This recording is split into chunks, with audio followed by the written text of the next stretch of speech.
वर्णमाला में alphabet test में हमको काउंटिंग करनी है। जरा ध्यान से बताना कि कौन सा लेटर बनाया जा सकता है। सभी प्यारे दोस्त जल्दी से बताओ कौन सा लेटर है जिसे बनाया जा सकता है इस क्वेश्चन में।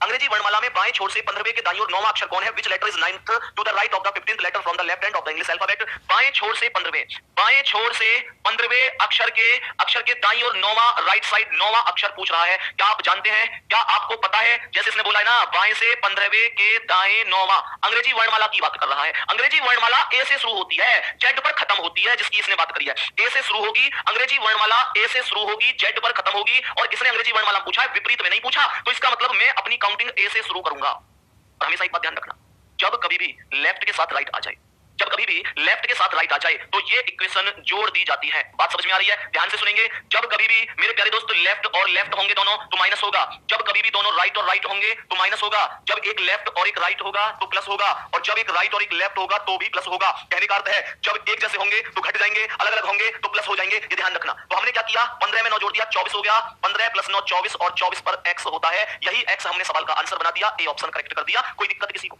आगे बढ़ेंगे। एक बच्चा कह रहा है डब्ल्यू होगा और आगे से लिख रहा है 100% होगा। भैया डब्ल्यू नहीं होगा, एक्स करेक्ट बन चुका है। आगे बढ़ेंगे और बताएंगे इस क्वेश्चन का आंसर क्या है।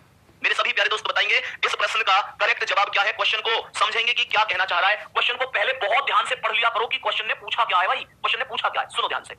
मैंने आप लोगों से क्या बोला, आंसर आना शुरू हुआ है, देखते हैं सही है या गलत है। कह रहा है निम्नलिखित विकल्पों में से कौन सा विकल्प अग्रवर्ती वर्णमाला श्रृंखला में दाएं छोर से 18वें वर्ण के दाईं ओर 5वां होगा। ध्यान से सुनना, अग्रवर्ती वर्णमाला में पूछ रहा है मेरे प्यारे गुड्डा, फॉरवर्ड अल्फाबेट में पूछ रहा है। तो क्या बोलेंगे, ये कह रहा है फॉरवर्ड अल्फाबेट में, ठीक है, दाएं से 18वें, तो राइट साइड से 18वें अक्षर के दाईं ओर 5वां, मतलब राइट साइड 5वां पूछ रहा है। गौर से आंसर करना, ये क्वेश्चन जल्दबाजी में गलत हो सकता है। अग्रवर्ती वर्णमाला का अर्थ होगा फॉरवर्ड अल्फाबेट इक्वेशन, जिसका मतलब होगा मेरे प्यारे दोस्तों A to Z। क्या बोला? A to Z। तो कहने का अर्थ ये हुआ कि हमें A से लेकर Z तक चलना है। हमको चलना है A से लेकर Z तक, ठीक है। ये बात तो समझ में आ गई। अब दोस्तों ध्यान से सुनना, मैंने आपसे कहा था कि जब इक्वेशन सेम होगी तो माइनस होगा।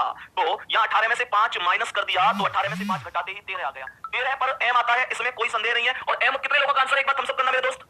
मैं पानी पी लूं, इतने मुझे थम्स अप करके बताओ कितने लोगों का आंसर है। कितने लोग कह रहे हैं कि M हमारा करेक्ट जवाब है? भाई साहब बहुत बढ़िया, थम्स अप और करना है।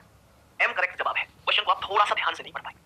अब एक बार कमेंट में सॉरी लिख देना अपने लिए, अगर तुमको लगे कि हाँ यार ये गलती मैं जानबूझ के मतलब जल्दबाजी में करके आऊंगा, मुझे पता था ऐसा होता है और मैंने जल्दबाजी में गलती किया। ध्यान रखना, ऐसे बहुत सारे क्वेश्चन होते हैं पेपर में जो हम लोग जानबूझ कर नहीं करते, बस जल्दबाजी में गलत करते। जल्दबाजी में तुमको आते हो। अरे यार यूं बताओ, ये क्वेश्चन दाएं से ही तो पूछा है, राइट से, और जब राइट से पूछा तो इसकी काउंटिंग कहां से करोगे? जेड से। जेड से मतलब इसकी काउंटिंग पीछे से हो रही है, उल्टी हो रही है। और मैंने तुमसे क्या कहा था? मैंने तुमसे कहा था भैया जब काउंटिंग जेड से शुरू होती है तो लेटर का विपरीत किया जाता है। याद आ रहा है कि नहीं? तो बस इतना सा काम हमें करना था कि एम का विपरीत करना था। अगर काउंटिंग ए से शुरू होगी तो मैं किसी भी चीज का विपरीत नहीं करूंगा। काउंटिंग ए से शुरू होगी तो, पर काउंटिंग जेड से शुरू होगी तो मैं अपोजिट करूंगा। और एम का अपोजिट एन होता है। एम का अपोजिट एन होता है, जिसे कहते हैं मन से। एम का अपोजिट एन होगा। आंसर ए ऑप्शन होगा मेरे भाई, ए ऑप्शन।